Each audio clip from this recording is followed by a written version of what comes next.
Sheba comes out to make a post immediately.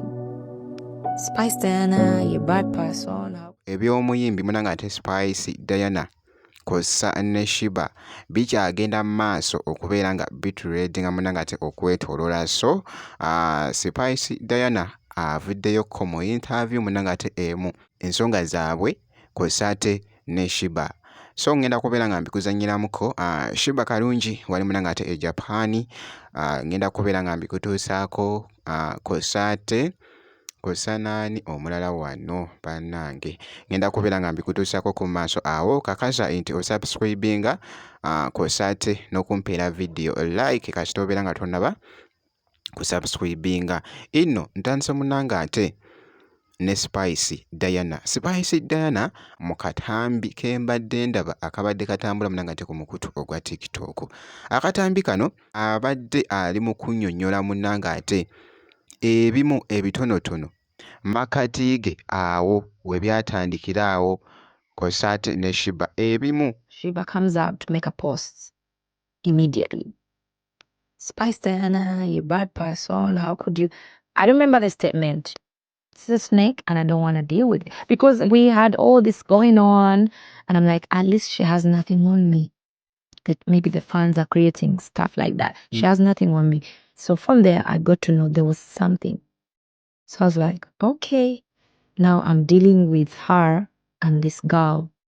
So she's the one behind the girl and all these things. So I had to cease fire. I'm like, okay, that's what I was dealing with.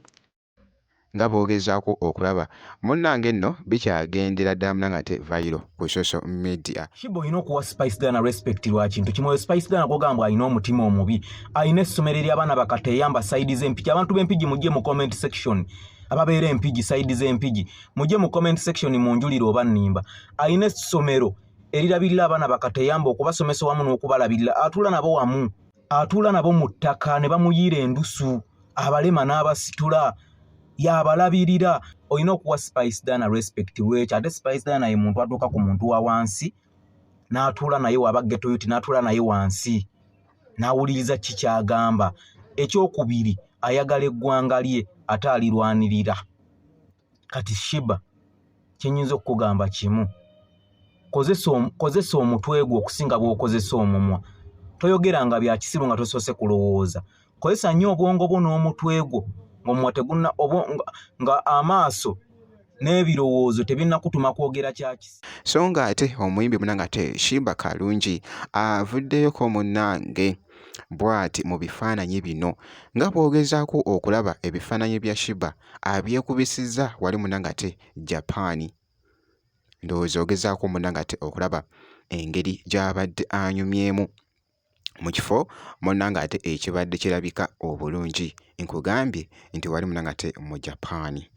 Omuyimbi munanga ate Sheba Kalungi. By the way, show ye yabadde munanga ate successful. Ndabyeko ko wali munanga ate obumu ku butambi bobadde butambula era nga kiragira ddala nti nno munanga ate abe Japan nabo bamusupportinze munanga ate bulungi nnyo. So bw'atyo munanga ate Sheba Kalungi yagambye nti nno nedda leka munanga ate mbateereyoko ebimu ku bifaananyi bino nga boogezaako okulaba wali munnange nga ali munanga ate e Japan. Omuyimbi munanga ate Sheba. Jjukira nti nno n'ebitambula Sheba Kalungi yakamala okuvaayo okukola kolabo kosa ne mwana mwenzi munanga ate muyite T Paulo 256 oluyimba insi namba.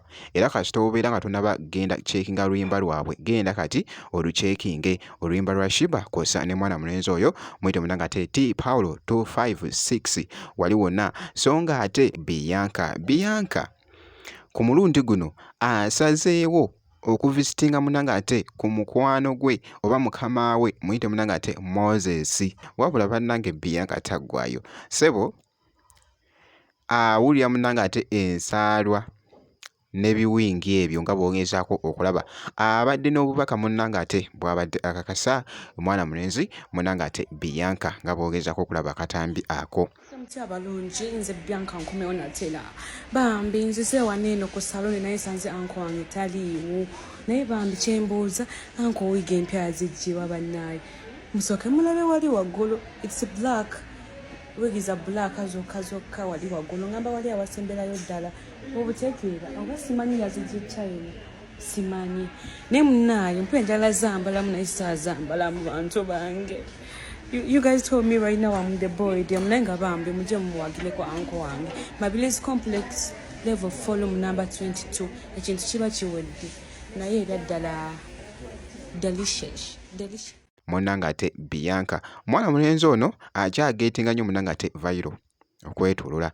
Jjukira nti no content we munnange ate gwakola amukola mu challenge mu ngeri ya challenge era nga naye osobola munnange ate omukyekingako n'olaba munnange ate ku content gwakola mwana mulenzi ono munnange ate Bianca. Jjukira nti no Bianca